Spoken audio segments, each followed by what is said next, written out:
Hi friends, I'm Anjaneyulu. Welcome to the learning 365. Friends, మనం already today టాపిక్లో Indian జాగ్రఫీలో Sindhu నది వ్యవస్థ గురించి చెప్పుకున్నాము. అసలు ఇండియన్ జాగ్రఫీ ఎందుకు స్టార్ట్ చేసినా కూడా మీకు చెప్పాను. స్టాటిక్ జీకేలో డ్యామ్స్ నేర్చుకోవాలన్నా, రివర్ సైడ్ సిటీస్ నేర్చుకోవాలన్నా మ్యాప్ పాయింట్ ఆఫ్ వ్యూ అనేది చాలా ఇంపార్టెంట్. మీకు అందులో రివర్స్ అర్థమైతేనే ఆ 2 టాపిక్స్ అర్థమవుతాయి. సో అందువల్ల మీకు నేను రివర్స్ అనే టాపిక్ చెప్తున్నాను. సో ఇది ఫ్రెండ్స్, మీకు నిన్న సింధు నది వ్యవస్థ, సింధు నదిలో ఉండే ఉపనదులు అవి ఎక్కడ పుడుతున్నాయి, ఏ నదిని ఏ ప్రాంతంలో కలుస్తున్నాయి, సో అంతవరకు మీకు చెప్పాను నిన్న. ఈరోజు వచ్చేసరికి మీకు బ్రహ్మపుత్ర నది వ్యవస్థ గురించి చెప్తాను. ఇది మనకి ఇండియా మ్యాప్. మీరు ఇండియా మ్యాప్ మీరు ఎంత బాగా నేర్చుకుంటారో అన్ని మీకు చాలా టాపిక్స్ జాగ్రఫీ మొత్తం ఈ మ్యాప్ని బేస్ చేసుకొని ఉంటాయి. మీరు ఏ టాపిక్ నేర్చుకోవాలన్నా ఇండియా మ్యాప్ కంపల్సరీ రావాలి. ఈవెన్ స్టాటిక్ జీకేలో ప్రతి టాపిక్ మ్యాప్ ద్వారా నేర్చుకోవచ్చు. ఇది ఫ్రెండ్స్ మనకి బ్రహ్మపుత్ర నది వ్యవస్థ. సో ఇప్పుడు చూద్దాం బ్రహ్మపుత్ర నది వ్యవస్థ అసలు ఎక్కడ పుడుతుంది, ఏ నదైనా ఎక్కడ పుడుతుంది, భారతదేశంలో ఏ ప్రాంతంలోకి ఎంటర్ అవుతుంది, ఎన్ని రాష్ట్రాల గుండా ప్రవహిస్తుంది, ఎన్ని దేశాల్లో గుండా ప్రవహిస్తుంది, ఎక్కడ సముద్రంలో కలిసిపోతుంది, అది ఏ ప్రాంతంలో సముద్రంలో కలిసిపోతుంది, ఇది మెయిన్గా నేర్చుకోవాలి. చూడండి ఫ్రెండ్స్, మనకి ఈ బ్రహ్మపుత్ర నది వ్యవస్థ వచ్చేసరికి ఇది చైనా టిబెట్లో చమయంగడంగా, ఎక్కడ చమయంగడంగా అనే ప్రాంతంలో పుట్టి సో ఇలా వచ్చి భారతదేశంలోకి ఎంటర్ అవుతుంది. భారతదేశంలో రెండు రాష్ట్రాలు, ఒకటి అరుణాచల్ ప్రదేశ్, 2 అస్సాం. మేఘాలయలోకి ఎంటర్ అవ్వదు, అరుణాచల్ ప్రదేశ్, అస్సాం రెండు రాష్ట్రాలు గుండా ఎంటర్ అయిపోయి ఇటు బంగ్లాదేశ్లో గుండా వచ్చి సముద్రంలో కలిసిపోతుంది. ఇది బ్రహ్మపుత్ర నది వ్యవస్థ. పుట్టేదేమో చైనా టిబెట్లో చమయంగడంగా అనే ప్రాంతంలో పుట్టి భారతదేశంలోకి ఎంటర్ అవుతుంది. భారతదేశంలో 2 రాష్ట్రాలు, ఒకటి అరుణాచల్ ప్రదేశ్, ఇది అస్సాం. ఈ 2 రాష్ట్రాలు గుండా ఎంటర్ అయిపోయి తర్వాత బంగ్లాదేశ్లోకి ఎంటర్ అవుతుంది. బంగ్లాదేశ్లో గుండా వచ్చి సముద్రంలో కలిసిపోతుంది. సో ఈ మనకి పేర్లు చాలా ఇంపార్టెంట్.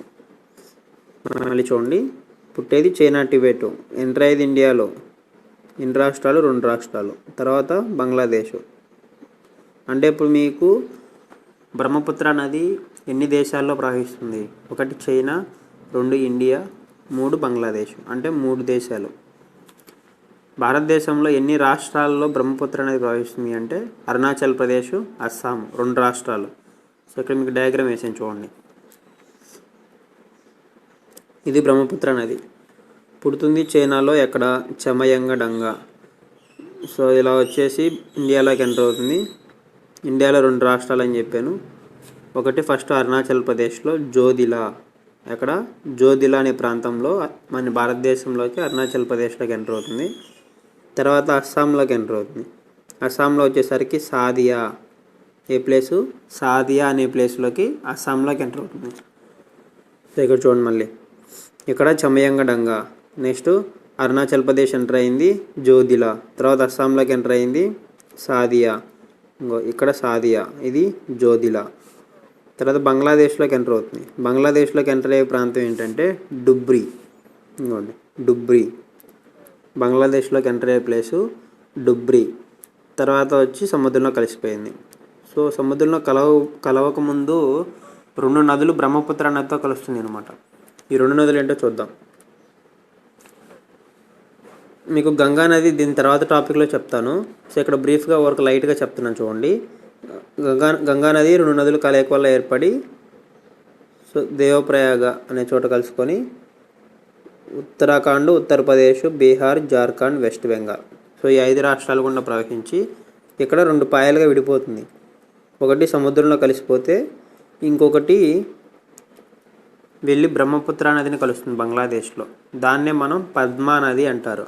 గంగా నదిని బంగ్లాదేశ్లో ఏమని పిలుస్తారు, పద్మా నది, పద్మా రివర్ అని పిలుస్తారు. అదే బ్రహ్మపుత్ర నదిని బంగ్లాదేశ్లో ఏమని పిలుస్తారు అంటే జమునా, ఏమని పిలుస్తారు, జమునా నది. బ్రహ్మపుత్ర నదికి ఉన్న మారు పేరు బంగ్లాదేశ్లో జమునా రివర్ అంటారు. గంగా నదిని బంగ్లాదేశ్లో పద్మా నది అంటారు, చూడండి. మళ్ళీ ఇంకో నది వచ్చి చూడండి, ఇక్కడ ఇది పద్మా నది వచ్చి బ్రహ్మపుత్ర నదితో కలిసింది. బంగ్లాదేశ్లోనే మేఘన అనే నది పుడుతుంది. ఈ మేఘన అనే నది వచ్చి బంగ్లాదేశ్లోనే కలుస్తుంది. బ్రహ్మపుత్ర నదిని. సో చూడండి ఇక్కడ ఇది పద్మా నది. వెస్ట్ బెంగాల్లో 2 పాయలుగా విడిపోయి ఒక పాయ వచ్చి బంగ్లాదేశ్లో ఉన్న ఈ బ్రహ్మపుత్ర నదిని పద్మా నది అనే పేరుతో వచ్చి కలుస్తుంది. సో ఇక్కడే బంగ్లాదేశ్లోని మేఘనా నది అనే పుట్టి ఈ మేఘనా నది కూడా వచ్చి ఈ బంగ్లాదేశ్లోని బ్రహ్మపుత్ర నదిని కలుస్తుంది. ఇది జమునా నది. జమునా నది అంటే ఈ బ్రహ్మపుత్ర నదికి ఉన్న మారుపేరు. బ్రహ్మపుత్ర నదిని బంగ్లాదేశ్లో ఏమని పిలుస్తారు అంటే జమునా నది అని పిలుస్తారు. ఇక్కడ గెలుండో ఉంది కదా, ఈ పద్మా నది బ్రహ్మపుత్ర నది 2 కలుచుకునే చోటు ప్రాంతం ఏంటంటే గెలుండో. పద్మా నది బ్రహ్మపుత్ర నది బంగ్లాదేశ్లో కలుచుకునే ప్రాంతం వచ్చేసరికి గెలుండో. నెక్స్ట్ వన్, ఇది సముద్రంలో కలిసే ప్రాంతం. బ్రహ్మపుత్ర నది బంగ్లాదేశ్లో గుండా వెళ్ళి బంగాళాఖాతంలో కలిసిపోతుంది. ఆ బంగాళాఖాతంలో ఏ ప్రాంతంలో కలుస్తుంది అంటే డాకిన్ షా బాజ్పూర్. ఏ ప్రాంతంలో కలుస్తుంది? డాకిన్ షా బాజ్పూర్. జాగ్రత్త చూడండి, కన్ఫ్యూజ్ అవ్వద్దు. మీరు ఎన్నిసార్లు ప్రాక్టీస్ చేస్తే మీకు అంత ఈజీగా వస్తుంది మ్యాప్. నేను మళ్ళీ చెప్తున్నాను చూడండి. పుట్టేది చైనా టిబెట్ చమయంగడంగా అనే ప్రాంతంలో పుట్టి తర్వాత భారతదేశంలోకి ఎంటర్ అవుతుంది. భారతదేశంలో వచ్చేసరికి జోధిలా, అరుణాచల్ ప్రదేశ్లో జోధిలా అనే ప్రాంతంలోకి ఎంటర్ అయ్యి తర్వాత అస్సాంలో సాదియా అనే ప్రాంతంలోకి ఎంటర్ అవుతుంది. తర్వాత బంగ్లాదేశ్లో డుబ్రీ అనే ప్రాంతంలోకి ఎంటర్ అయిపోయి సముద్రంలో డాకిన్ షా బాజ్పూర్ అనే ప్రాంతంలో సముద్రంలో కలిసిపోతుంది. అది ముఖద్వారం. సో ఇందులో 2 నదులు వస్తాయి. ఒకటి పద్మా నది ఎక్కడ కలుస్తుంది? గెలుండో. ఇక్కడ వచ్చేసరికి ఇది మేఘనా రివర్, మేఘనా ఇది. సో ఇది మనకి బ్రహ్మపుత్ర నది. ఈ బ్రహ్మపుత్ర నది పొడవు ఎంత చూడాలి. బ్రహ్మపుత్ర నది పొడవు ఎంత? 2900 కిలోమీటర్స్, 2900 కిలోమీటర్లు. భారతదేశంలో బ్రహ్మపుత్ర నది పొడవు ఎంత అని అడిగితే 880 కిలోమీటర్స్, 880 కిలోమీటర్లు. దీని తర్వాత మీరు నేర్చుకోవాల్సింది ఈ బ్రహ్మపుత్ర నదికి మారుపేర్లు ఉన్నాయి. చైనాలో ఏమని పిలుస్తారు, టిబెట్లో ఏమని పిలుస్తారు, అరుణాచల్ ప్రదేశ్లో ఏమని పిలుస్తారు, అస్సాం అనే ప్రాంతంలో ఏమని పిలుస్తారు. చైనాలో ఒక మారుపేరు ఉంటుంది, టిబెట్లో ఒక మారుపేరు ఉంటుంది, అరుణాచల్ ప్రదేశ్లో ఒక మారుపేరు ఉంది, అస్సాంలో ఒక మారుపేరు ఉంది. సో ఈ 4 మారుపేర్లు మీరు గుర్తుపెట్టుకోవాలి. సో పేర్లే తిక్కగా ఉంటాయి అన్నమాట. చూడండి ఒకసారి. చైనాలో బ్రహ్మపుత్ర నదికి ఉన్న మారుపేరు యార్లుంగ్ జాంగ్బో జియాన్జిన్. జాగ్రత్త చూడండి. చైనాలో ఉన్న మారుపేరు ఏంటి? యార్లుంగ్ జాంగ్బో జియాన్జిన్. తర్వాత టిబెట్లో ఉన్న మారుపేరు సాంగ్పో. అరుణాచల్ ప్రదేశ్లో ఏమని పిలుస్తారు అంటే దిహాంగ్, దిబాంగ్, సియాంగ్. 3 పేర్లు ఉన్నాయి. దిహాంగ్, దిబాంగ్, సియాంగ్. అస్సాంలో సైడాంగ్పో లేదా రెడ్ రివర్ అంటారు. సో ఇది ఫ్రెండ్స్ మన ఈ బ్రహ్మపుత్ర నది ఎంత పొడవు ఉంటుంది, దీనికి ఉన్న మారు పేర్లు, అసలు ఎక్కడ పుడుతుంది, ఎక్కడ ఎంటర్ అవుతుంది, ఏ ప్రాంతంలో ఎంటర్ అవుతుంది, ఎక్కడ సముద్రంలో కలుస్తుంది. సో ఇంతవరకు నేర్చుకుంటే మీకు ఈ నది గురించి సరిపోతుంది. సో దీనికి ఉపనదులు ఉంటాయి, కానీ మనకి ఇండియన్ జాగ్రఫీలోకి వెళ్తే డెప్త్గా వెళ్తే వస్తుంది అవన్నీ. సో మనకి ఇంతవరకు సరిపోతుంది అనమాట మెయిన్గా. సో మీకు ఆల్రెడీ నేను సింధు నది వ్యవస్థ గురించి చెప్పాను. సో ఇప్పుడు మనకి ఒకసారి చూద్దాం మనం. సో ఒకసారి చూసే ముందు మీకు బ్రహ్మపుత్ర నది గురించి మ్యాప్లో చూపిస్తాను. సో ఇది ఫ్రెండ్స్ చూడండి, నేను మీకు ఇక్కడ చూపిస్తాను. ఇక్కడ చైనాలో పుడుతుంది చమయంగడంగా. సో ఇలా వస్తుంది టిబెట్, ఇండియాలోకి ఎంటర్ అయింది. అరుణాచల్ ప్రదేశ్, అస్సాం 2 రాష్ట్రాలు కూడా ఎంటర్ అయిపోయింది. సో బంగ్లాదేశ్లోకి ఎంటర్ అయింది. సో ఇలా సముద్రంలో కలిసింది. సముద్రంలో కలిసే ముందు 2 నదులు కలయిక. ఇక్కడ వచ్చేసరికి ఇది ఒక పద్మా నది. పేరు కూడా చూడండి, పద్మా నది అనే పేరుతో ఈ గంగా నది వచ్చి బంగ్లాదేశ్లో ఉన్న బ్రహ్మపుత్ర నదిని కలుస్తుంది. ఇదే బంగ్లాదేశ్లో మేఘనా అనే రివర్ వచ్చి ఈ బ్రహ్మపుత్ర నదిని బంగ్లాదేశ్లో కలుస్తుంది. ఇలా ఈ రెండు నదులు కలయిక ఏర్పడి తర్వాత మౌత్ ప్లేస్ వచ్చేసరికి డాకిన్ షా బాజ్పూర్ అనే ప్రాంతంలో బే ఆఫ్ బెంగాల్లో ఇది సముద్రంలో కలిసిపోతుంది. ఇది ఫ్రెండ్స్ మనకి బ్రహ్మపుత్ర నది గురించి.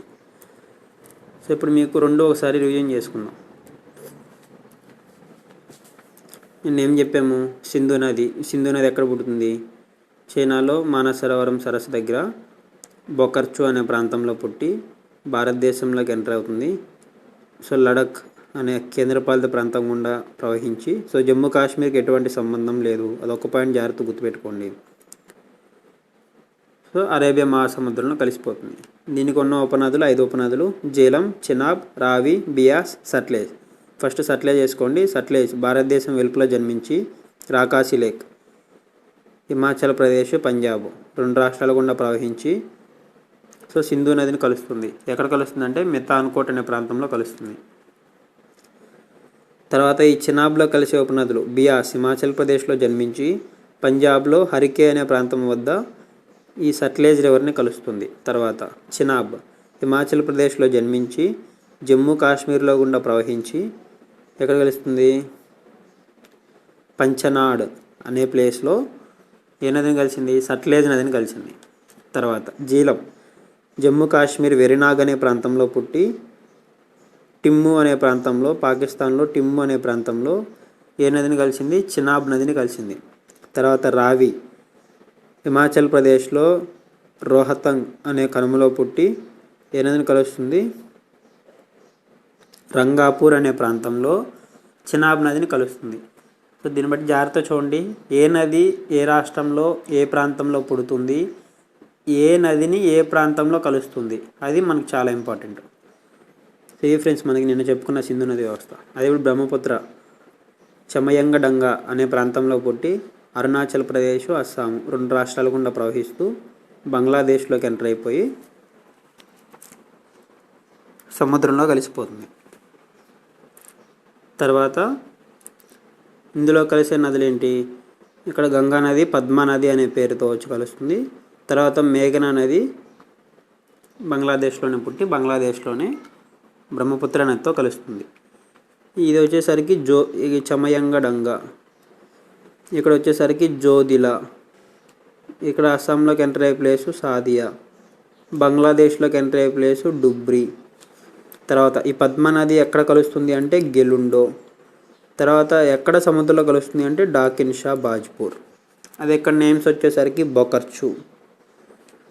ఇండియాలోకి ఎంటర్ అయ్యే ప్లేసు తామ్చోంగ్. ఇక్కడ పాకిస్తాన్లోకి ఎంటర్ అయ్యే ప్లేసు సింధు తల్బలా. సముద్రంలో కలిసే ప్లేసు కరాచీ. సో ఇంతవరకు మనం 2 వీడియోస్లో చెప్పుకున్నాము. బ్రహ్మపుత్ర నది వ్యవస్థ గురించి చెప్పుకున్నాం. తర్వాత హిమాలయ నదులు మనకి 3 ఉంటాయి: సింధు నది వ్యవస్థ, బ్రహ్మపుత్ర నది వ్యవస్థ, గంగా నది వ్యవస్థ. సో ఈ 3 నదులు నెక్స్ట్ వచ్చేసరికి మీకు థర్డ్ పార్ట్ గంగా నది గురించి చెప్తాను. సో గంగా నది చాలా పెద్ద టాపిక్, అది చాలా ఉపనదులు ఉంటాయి, మనకి చాలా టైం పడుతుంది. సో చూడండి ఫ్రెండ్స్, నెక్స్ట్ వన్. ఈ పేర్లు మాత్రం బాగా గుర్తుపెట్టుకోండి. చైనాలో ఏమని పిలుస్తారు? యార్లుంగ్ జాంగ్బో జియాన్జిన్. టిబెట్లో అయితే సాంగ్పో. అరుణాచల్ ప్రదేశ్ అయితే దిహాంగ్, దిబాంగ్, సియాంగ్. అస్సాం అయితే సైడాంగ్పో, రెడ్ రివర్. నేను చెప్పినప్పుడు మీకు వచ్చినట్టే ఉంటాయి, కానీ సో మీకు చాలా కన్ఫ్యూజ్ అవుతారు. ఈరోజు చూస్తే అర్థమైనట్టే ఉంటుంది, రేపు మళ్ళీ ప్రాక్టీస్ చేసేటప్పుడు చాలా కన్ఫ్యూజింగ్గా ఉంటుంది. సో మీరు ఎంటీ మ్యాప్స్ తీసుకొని దొరుకుతాయి, మీకు బయట మార్కెట్లో బుక్ స్టాల్లో దొరుకుతాయి, అవి తీసుకొని మీరు 1కి 2 సార్లు బాగా ప్రాక్టీస్ చేస్తే ఇండియన్ జాగ్రఫీ మొత్తం మీరు ఈజీగా నేర్చుకోవచ్చు. మీరు ఏ టాపిక్ నేర్చుకోవాలన్నా ఇండియన్ జాగ్రఫీలో మొత్తం టోటల్ మ్యాప్ టెక్నిక్స్ మీద డిపెండ్ అయ్యింది. ఇది నిన్న మీకు సింధు నది వ్యవస్థ చెప్పినప్పుడు సింధు నది ఇక్కడ పుడుతుందని చెప్పాం, బొకర్చు. ఇండియాలోకి ఎంటర్ అవుతుంది తామ్చోంగ్. తర్వాత లడఖ్ గుండా ప్రవహించి సింధులా అనే ప్లేస్లోకి ఎంటర్ అయిపోయింది పాకిస్తాన్లో. కరాచీ అనే ప్లేస్లో సముద్రంలో కలుస్తుందని చెప్పాము. సట్లెజ్ రాకాసి లేక్లో పుట్టి హిమాచల్ ప్రదేశ్, పంజాబ్ గుండా వచ్చి సింధు నదిని కలుస్తుంది. ఈ సట్లెజ్లో బియాస్ ఒకటి, చినాబ్ ఒకటి. ఈ చినాబ్లో జీలం ఒకటి, రావి ఒకటి. కన్ఫ్యూజ్ ఏమవుద్ది, ఎగ్జామ్లో అడుగుతాడు. చినాబ్లో కలిసే సింధు నది ఉపనదులు ఏమేమి అడుగుతాడు. సో జీలం, రావి. అలా సట్లెజ్లో కలిసే సింధు నది ఉపనదులు చినాబు, బియాస్. అలా మీకు క్వశ్చన్స్ ఉంటాయి అన్నమాట. తర్వాత మనం ఈ సట్లేలో కలిసే ఉపనది బియాస్ అని చెప్పాము. అక్కడ ఒక బ్యారేజ్ ఉంది, హరికే బ్యారేజ్. ఆ బ్యారేజ్ నుంచి మనకి ఇక్కడ ఒక కాలువను తవ్వారు. అది భారతదేశంలో ఉన్న అతి పొడవైన మంచినీటి కాలువ. ఎక్కడి నుంచి ఎక్కడి వరకు ఉంది? పంజాబ్లో ఉన్న ఫిరోజ్పూర్ నుంచి రాజస్థాన్లో ఉన్న జైసల్మీర్ వరకు ఈ కాలువ ఉందన్నమాట. దీన్ని మనం ఇందిరాగాంధీ కాలువ అంటారు. ఏమంటారు? ఇందిరాగాంధీ కాలువ. Next one. ఇది ఫ్రెండ్స్ మనకి బ్రహ్మపుత్ర నది వ్యవస్థలో ఉన్న ఇంపార్టెంట్ పాయింట్స్. కంటెంట్ నచ్చితే ప్రతి ఒక్కరు కామెంట్ చేయండి ఫ్రెండ్స్. మీరు కామెంట్ చేయట్లేదు ఎవరు.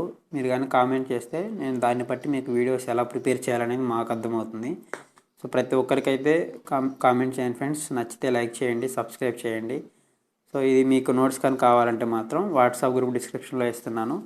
సో ఎవరైనా జాయిన్ అవ్వాలండి, దాంట్లో జాయిన్ అవ్వాలనుకుంటే సో నోట్స్ అనేవి మీకు ప్రొవైడ్ చేస్తాను నేను. Okay friends, thank you.